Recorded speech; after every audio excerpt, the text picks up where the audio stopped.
The Oregon Coast Trail in winter is a total gamble. Most of it is flooded or dangerous due to high tides, but I found a 5-mile safe zone between Port Orford and Bandon. Today, I'm showing you how to navigate the winter coast and testing out a bargain $60 Amazon sleeping pad that claims to have an R value of 5. Spoiler, it wasn't what I expected.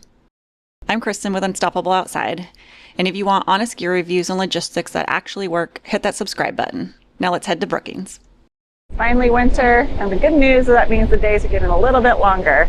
But the bad news is we've been pretty stuck inside with a lot of rain and wind up in the Pacific Northwest. So I've been keeping an eye on the weather, and I've come down to the south coast of Oregon, and I'm currently in Brookings, and I'm going to explore the coast. Looks like we're going to have a weather window of 4 to 5 days, and we even got some sunshine, a little breezy, but I will take it. So I'm going to be looking for whales as the gray whales migrate down to Mexico, doing some beachcombing, exploring the trails along the coast. John and I are also going to be backpacking part of the Oregon Coast Trail. I found a 5-mile stretch between Port Orford and Bandon that doesn't have any river crossing and doesn't have any tidal areas where we could get stuck. I do have the tide charts this time, so I will be able to navigate that a little bit, and we'll be able to go when the tide is lower. But yeah, so I'm super excited, really happy to have found some better weather and let everything else up north dry out a little bit more before we get back to the trails there.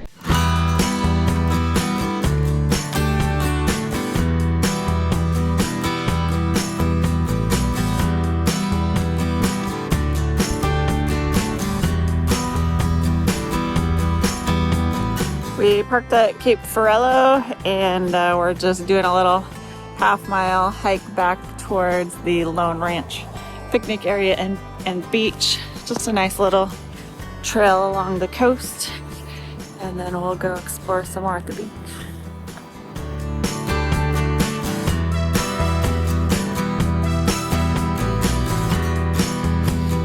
Guy passing us just said that there's a creek crossing that we probably aren't going to be able to do to get to that beach, but there was a little side trail behind us that we can check out and see if we can get down to a different little beach. So let's see what we got. Oh, that looks like it might be more than a creek.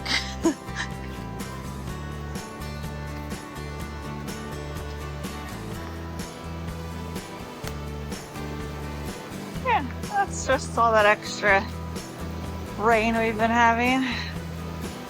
Yeah, we're just in our jeans and tennis shoes, because these are just little short trails to hop in and out of your car from. But yeah, we'll go back and see what the other trail will do, and if we can get down to a little beach from there.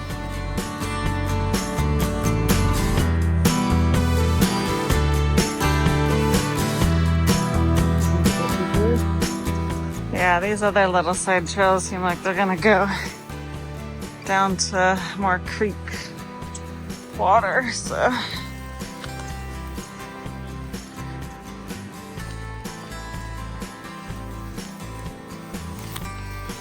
We're exploring.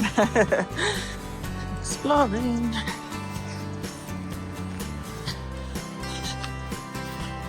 Yeah, the view ain't too bad though from up here.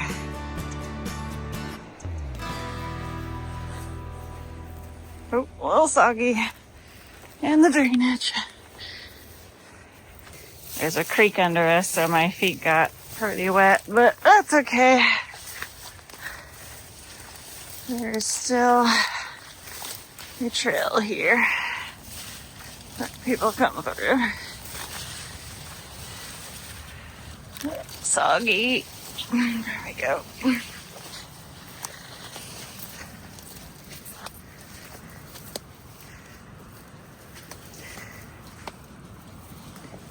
But we made it. There's the beach. Very nice. Oh, last time I fully immersed my foot in water. Lovely. Cool. We're out on this little remote beach. Pretty much all to ourselves since we had the detour. It is warm. Be careful. I'm fine. That was just sand falling. I'm ready to take my jet puffy off finally. Wow, look at these waves behind me.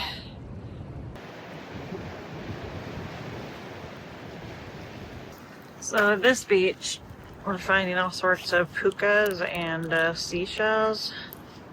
What are these called? These ones called snails? They're like fish snail shells, but Snail shells. you see a puka necklace.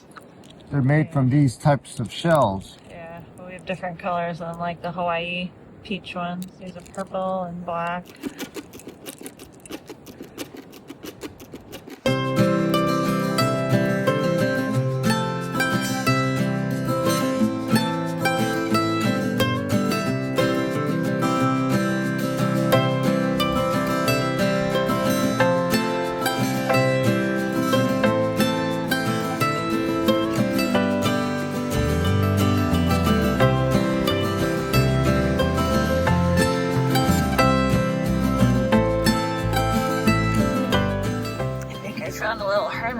Or something. Yeah, he's got a big old ornament. He's something down there. They're all moving around. Oh yeah, there's a little hermit crab in that snail shell. There's a couple. That bigger crab leg, I think they're eating off of him. That's really rad.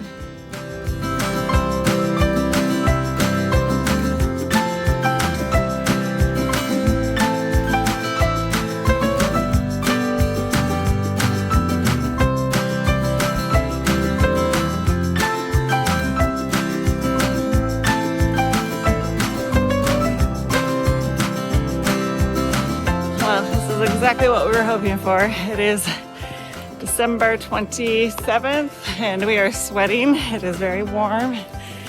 John's down to a t-shirt and I would be too if I had brought a little day pack. It's time for a haircut. Oh yeah, and a haircut, yeah. I'm sweating. Ooh. And full circle.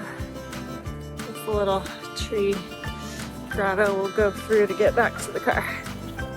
A nice little circle we did there. Down and up. We're gonna start heading north out of the Brookings area, and Gold Beach is the next town. It's almost 3 p.m. so we want to try to get to a campsite before it gets dark, and that's around 5 p.m.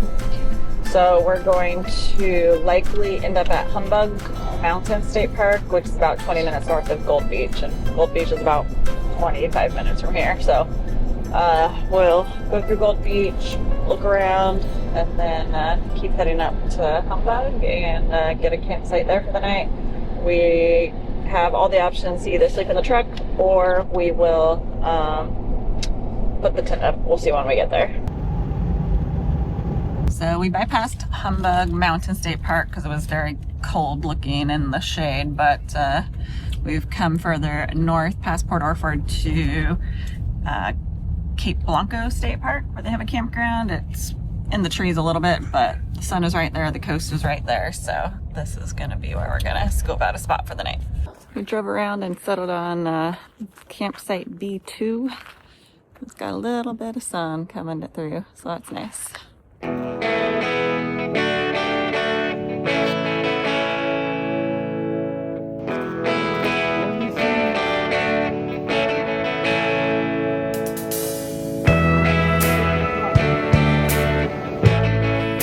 Since our last road trip down to California, Nevada, when we stopped at Crater Lake National Park and Lawson Volcano National Park, we used my double sleeping platform, but we cut 3.5 inches off of it to give us a little more headroom, so we're going to try that out today.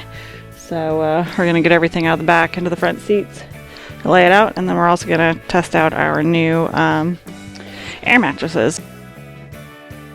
If you've watched some of my other videos when I've been out camping with John, we've been using 2 different full-size sleeping pads, and we've been stacking them up, but they actually don't really have R value, or they're like only 1, so it's been really chilly on the ground.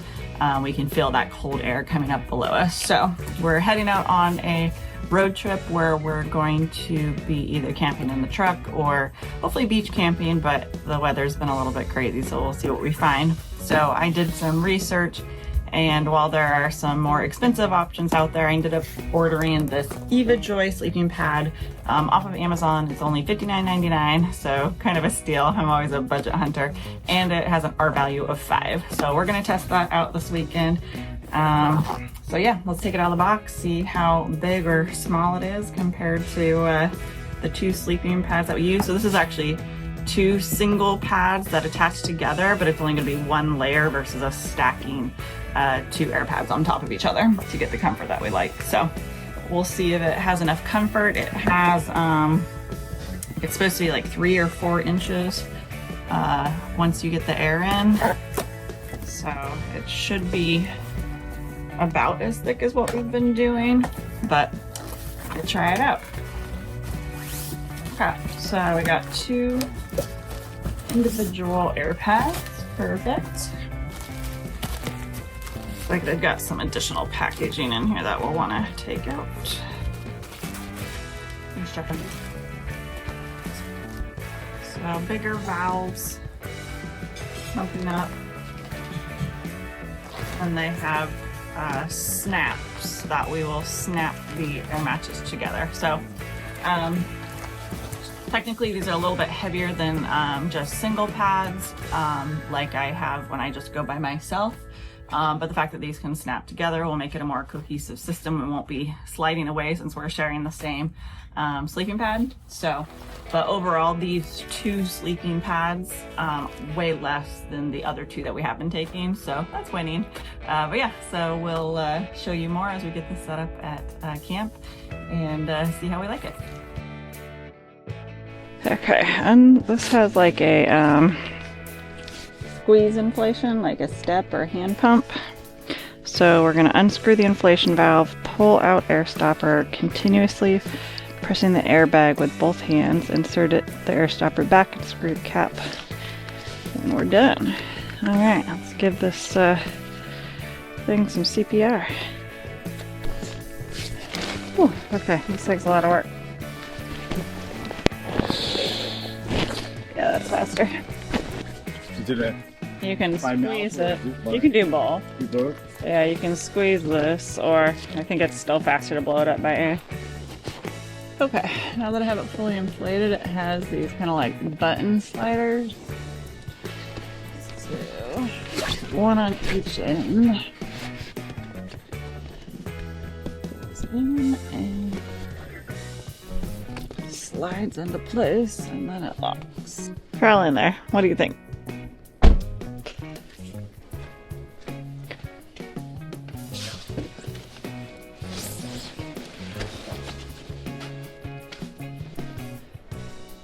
It'll work. Yeah. It'll work. Okay. We're gonna do a slow cook. Good. Hit the spot. Crawling to bed in the truck and trying out the new air mattresses. They're wider, so we have to keep like shoving them down so that they're flat.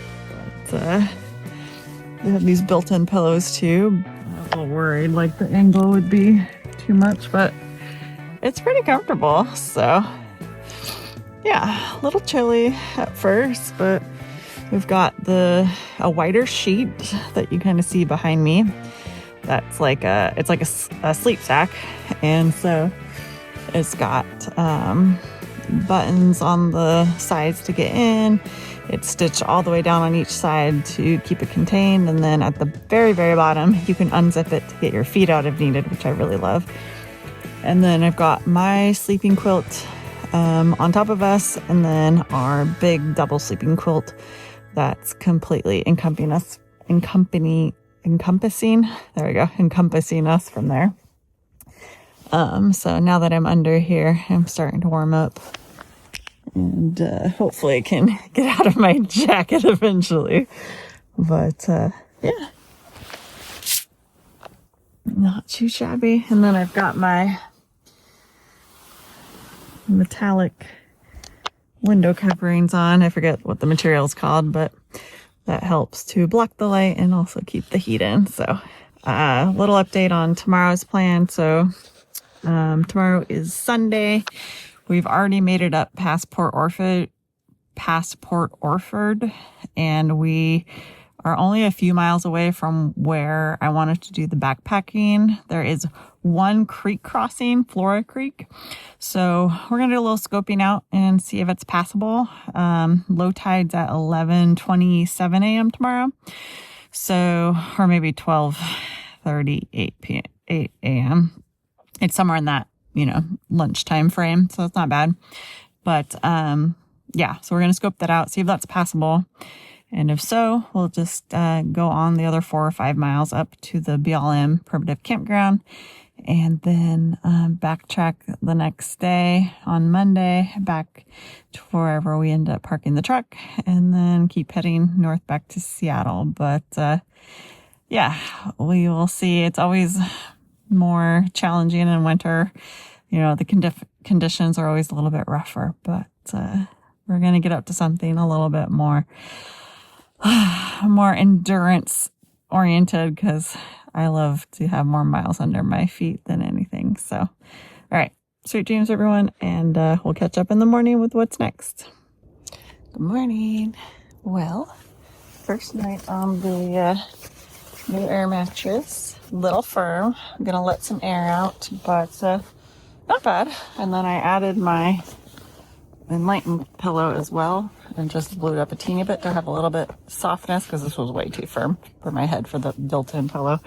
But yeah, so nice thing about this is because they are two individuals, I can have mine a little bit more inflated or deflated depending on how I'm feeling, versus John's. He can control his own, and because they're connected, they don't slide around. So still on the fence. We'll see after I let a little air out tonight how I think about it, but overall did the job, and got plenty of sleep last night.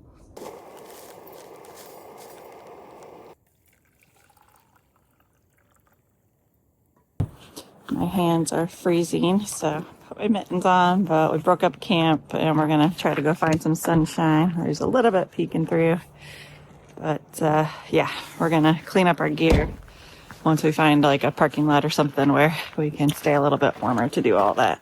We got to do a reevaluation on everything right now. It's a mess.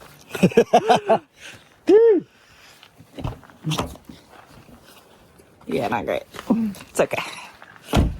Let's go find some. Well, it got windy, but it's still really beautiful out. My hood is like a massive sail. I don't think I can cinch it. It doesn't have the cinches at the front to bring it down.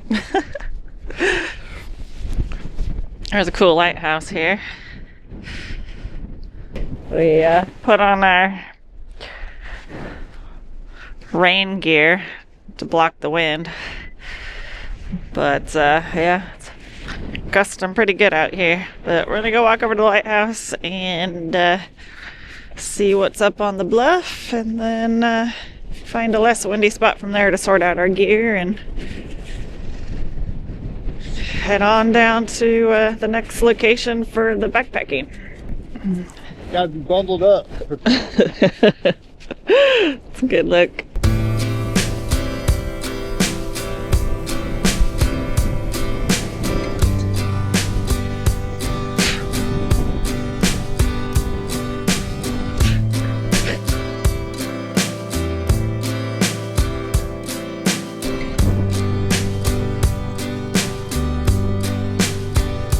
Got like a lectern and some chairs. I am windswept, and I need to tie this hair back because I just became a knotty mess in the wind. Got naughty dreads, baby. Yep, that's how you get dreads started, apparently. Dread baby. Okay, let's go find. Let's head north. Wind is picking up. Towards Flora Lake. Big swells rolling. And Flora Creek, and there's a campsite there.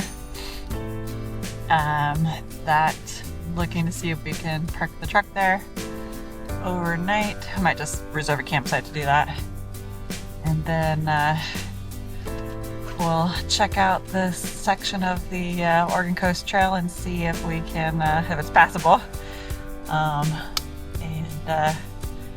if it is, so we will, to get across Flora Creek, then it'll be 5 miles up to the BLM primitive campground on the coast, and hopefully a little bit of a break from the wind where we can set up the tent. So get going, get our gear organized, and figure it out. Oh my gosh, he's banging at us. Oh, so cute. He came scampering towards us. Oh my gosh, that was amazing. We've pulled into Boyce Cope Park at Flora Lake, and we've reserved a camp spot here on the lake side. No hookups. It was about $21 out of the machine for the night, so no matter what, we'll leave the truck here. We're going to get our gear organized and we're going to head out. And worst case is we're going to get turned around in a couple miles because of the creek crossing. Best case is we get to go all the way, camp for the night, and head back tomorrow morning. It is still fairly windy, but it's a little bit more protected. And yeah, it'll be a little bit more exposed once we get out there. But the primitive site's up in the dunes, so hopefully that has some cover from the wind. Low tide's at 12:30. It's around 11:30 now, so we're kind of gotta move fast to try to get out to the creek crossing as soon as possible to try to take advantage of that low tide. It definitely took too long this morning kind of getting here, so that's on us. So wish us luck, and yeah, let's get packing. Still got to get, well, in the blue pack, we'll put the air mattresses. My change of clothes fell on the ground, and we need to put food and cooking into yours, the blue one. We are just about packed. We've got the truck packed with everything we're not taking, and we'll leave it here at the campsite we reserved.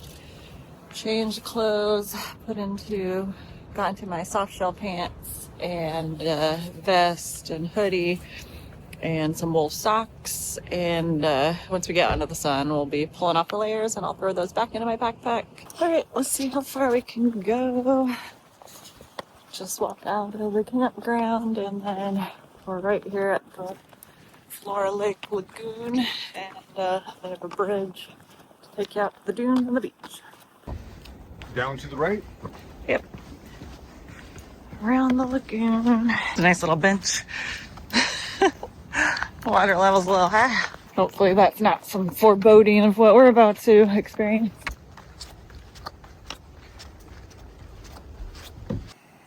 And just like that, we run into the trail that's become part of the creek.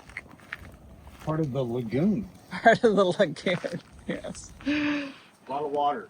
So there's no alternate trail, so John's gonna put his wader suit on that has the booties, and I'm going to switch into my sandals and just be a little chilly, but have dry feet for later. John's red dry suit he got for $50 off Marketplace. I'm a little jealous now. Creek crossings are no problem for him versus me.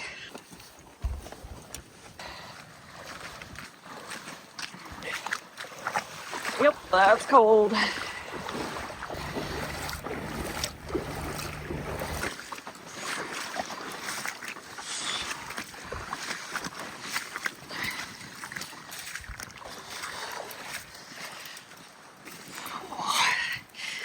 Yeah, it's a little chilly.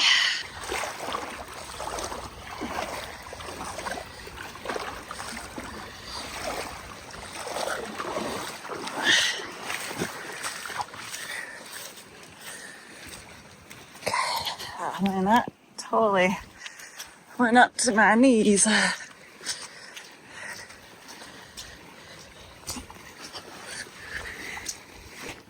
I didn't record any of that. I was saying that was really an immersive way to start the trip, but not so bad. The water came up to just below my knees, so my ankles are going to be wet when I pull these down, but just let body heat and the sun dried off now, but we're through that part. Now we're gonna head out to closer to the beach and then head north. Yay, made it to the ocean. Whew. Damn, it's beautiful. We've got the rocks and cliffs to the left. The wind is blowing. Actually found some pretty solid sand up here, higher up away from the waves to walk on. It's not so hard, but man, walking in the sand after just even a few minutes, you can tell how much harder that is. Going to pick up this garbage, but it's in this really amazing deposit of a bunch of shells and stuff, so we found a whole sand dollar actually. Well, that's a really pretty agate. Nice. You can see through it a little bit when you hold it up to the sun. Oh yeah. Well, I just looked at the map because after a couple miles is where I thought there would be a creek crossing, and it looks like we're past that per Google Maps satellite view, so there was no creek crossing. So what we did at the beginning might have been it. Hoping we might see a gray whale. They are migrating south for the winter, and this is whale week on the Oregon coast where rangers are looking out for them and sharing information about them. Whoa, I've never seen a full sea star washed up. Poor guy. He's beautiful though. Dang. He's probably still alive. Yeah? Okay, well, we'll let you be, buddy, and I hope the tide takes you back out and gives you life. Similar to snow, I'm letting John break trail and then stepping in his footsteps because my arthritis in my right ankle's really flared up, or the scar tissue or something. So it's actually a little bit easier on me if I step in his footprints and cheating.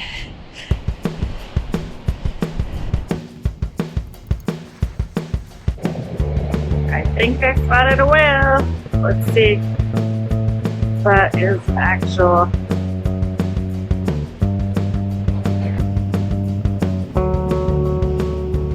I'm wondering if this is our turnoff. I see a post, so I'm gonna go check it out. All right, we found a sign that said campsite, and here we are. Yeah, that wasn't that much further. So, Nice. little access to both the river and the cows on the other side of the river. Welcome to the New River ACEC Primitive Camping Area. Some more floats. Some kitchen area. Cool. It's not pretty, but it'll do. And it's flat. Okay, got the tent up. The sand here is pretty firm, so we think we're gonna be okay without stabilizing it with any of the wood folks have left here. It's about 4:20. We've got sunset in half an hour, so we're going to get situated, I think, to relax a little bit, and then probably finish setting up the rest of the tent stuff in the dark. So last week we actually made our own white bread for the first time together. I've done it many moons ago, but it turned out really good, and so we've got some meat and cheese, and it's going to be a perfect little snack. Yeah. No more buying bread. Perfect little snack. I was just saying to John how proud I am. We're out here on December 28th, hiking a part of the Oregon Coast Trail, and we even dealt with an unexpected water crossing, and it was not that bad, and it's pretty lovely. I don't know how we lucked out this good, but we definitely did. How's the hot cocoa? It's good. It's more flavored, so it's a little bit more unique, and it's delicious. Yummy. It's a little hot, so I can't drink it too fast.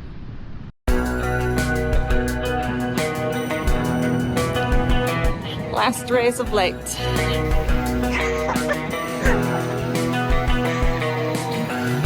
Coming up.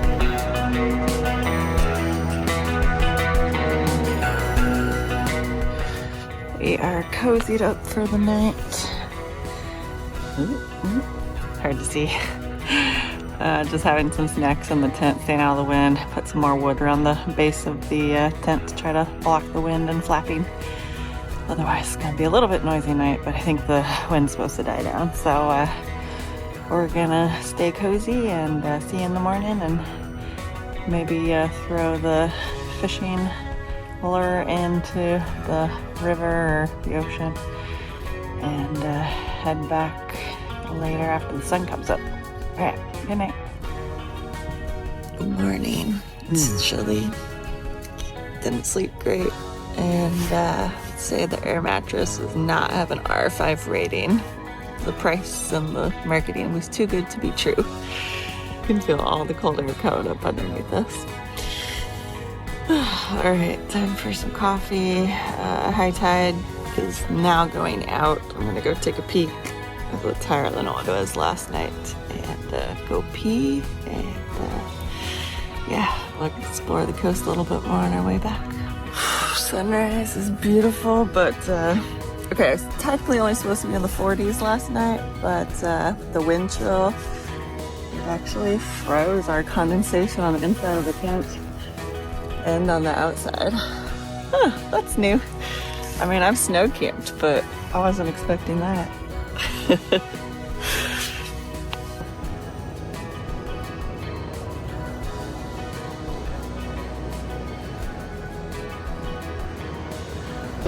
So you can see the highest tide line came just over this log. So that was 7.9 feet. It's already going back out, so not too bad. So I've done a ton of research on the Oregon Coast Trail because I knew it would be starting from the south end of Oregon and working way up north to find the safest route to do in winter. So this little out and back 10 miles round trip doesn't require any dangerous tide coast. So you know, whether river crossing or where you get cliffed out once the tide comes in and there's no sand or sand to walk on anymore. So yeah, as a little starter for beach backpacking, I definitely recommend this section from Boyce Hope Park up to the BLM primitive campsite. This is the section 8 between Port Orford and Bandon. Yeah, it's beautiful. Really happy we did this.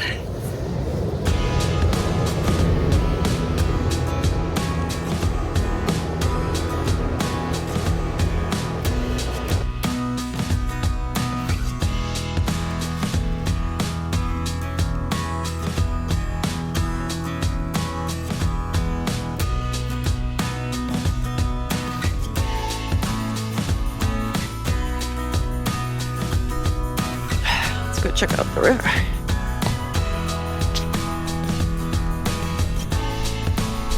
It's gonna be so nice when that sun comes over the hill. Temperatures are supposed to be creeping up into the 50s today. It's a unique place. River on one side, ocean on the other. They have a little camper registration thing, so I'm gonna fill it out. See if anyone else has come through in the winter.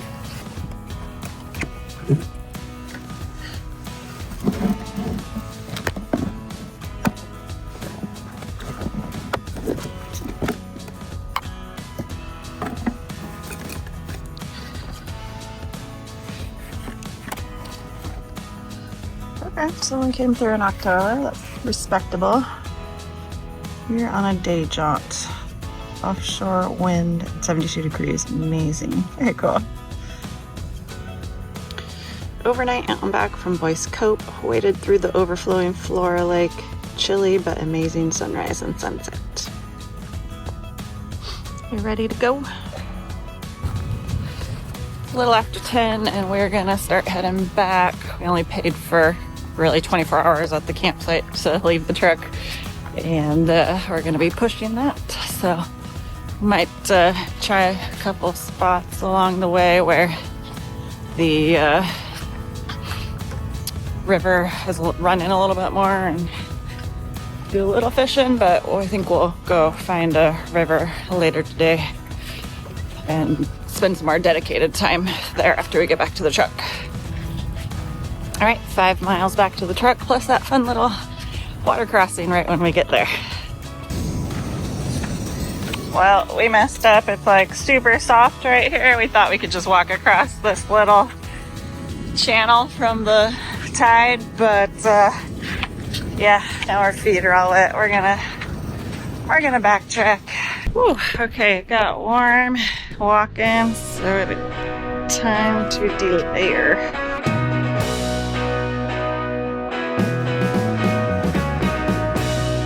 Alright, we made it back to the turnoff and leaving the beach. Goodbye, ocean. It's been fun.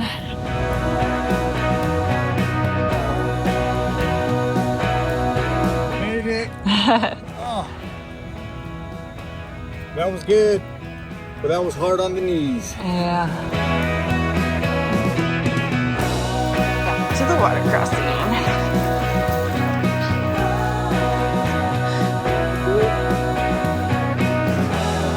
Yeah, I've got my hiking pole.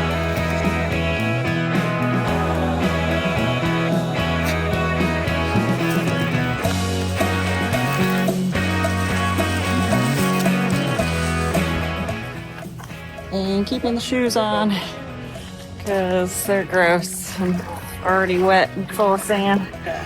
That actually feels good.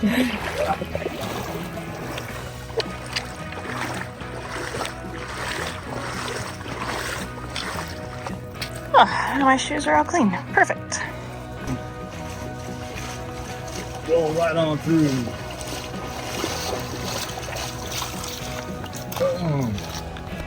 Alright, we made it back. Just a little over 5 miles. Perfect way to start the day.